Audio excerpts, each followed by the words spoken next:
Sir, आम आदमी party सरकार के कार्यकाल में विधानसभा परिसर में बने तथाकथित फांसी घर को लेकर जो विवाद है, उसमें पूर्व मुख्यमंत्री अरविंद केजरीवाल जी, उप मुख्यमंत्री मनीष सिसोदिया जी और पूर्व स्पीकर रामनिवास गोयल जी को 13 नवंबर को व्यक्तिगत रूप से उपस्थित होने का आदेश दिया गया है। इस पर आपका क्या कहना है? देखिए, हर राज्य में सरकारें बदलती हैं।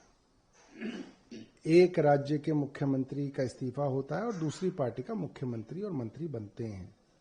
सब जगह विधानसभाएं होती हैं, विधानसभाओं की समितियां होती हैं। क्या कभी आपने कहीं पे सुना है कि किसी विधानसभा की कमेटी ने किसी पूर्व मंत्री और मुख्यमंत्री को समितियों में बुलाया हो? ये कभी सुना भी नहीं गया है। और अगर भारतीय जनता पार्टी इस परिपाटी को शुरू कर रही है तो भारतीय जनता पार्टी तैयार रहे कि अन्य राज्यों में जहां पर इनकी सरकारें हटकर दूसरी सरकारें बनी हैं तो वहां पर भी इनके मुख्यमंत्री और मंत्रियों को ऐसी समितियों में बुलाया जाएगा। और ये मामला क्या है, आप सोचिए, मामला कितना हास्यास्पद है। एक फांसी घर बनाया गया दिल्ली विधानसभा के अंदर, उसके इनॉग्रेशन के लिए बुला लिया गया मुख्यमंत्री और उप मुख्यमंत्री को। मुख्यमंत्री चले गए, उस इनॉग्रेशन के अंदर आ गए, तो मुख्यमंत्री के ऊपर विशेषाधिकार समिति का कैसे मामला बन सकता है? उन्होंने किस तरीके से विधानसभा का विशेषाधिकार का हनन किया है? मतलब क्या प्रधानमंत्री ने जिन हाईवेज का उद्घाटन किया है और उस हाईवे के अंदर भ्रष्टाचार पाया जाए, अगर भ्रष्टाचार पाया जाए तो क्या प्रधानमंत्री को आप उसके अंदर भ्रष्टाचारी सिद्ध कर सकते हैं?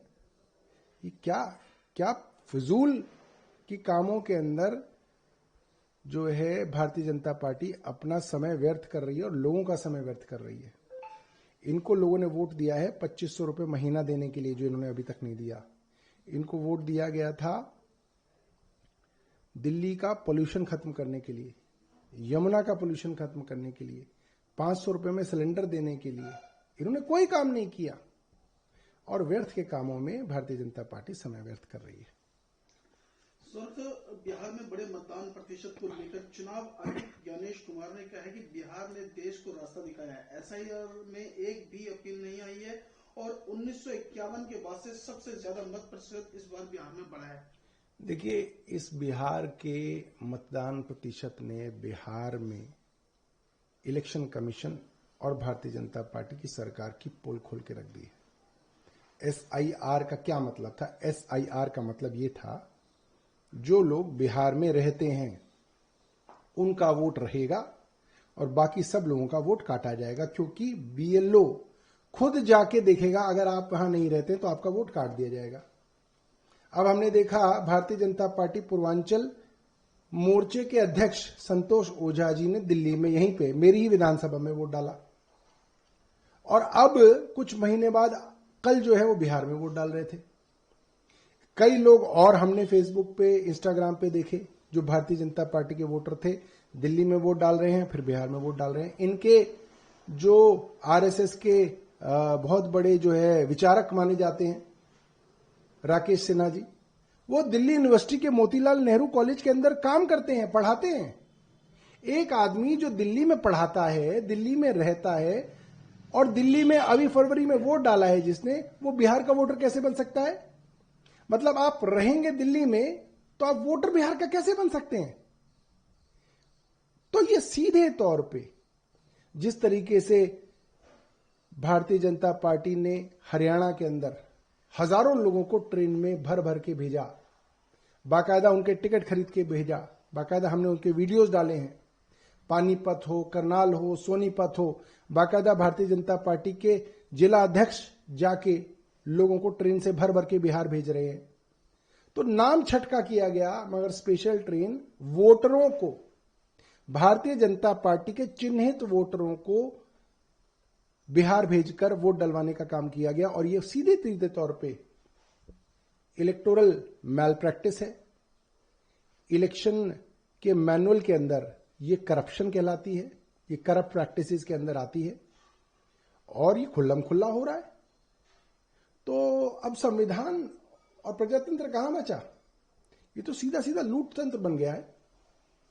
जिस तरह से आप बता रहे हैं कि वोटरों को भेजा गया है, जो ट्रेन भर के गए, क्या आपको लगता है कि इससे एनडीए को फायदा हुआ और एनडीए जीतेगा बिहार में?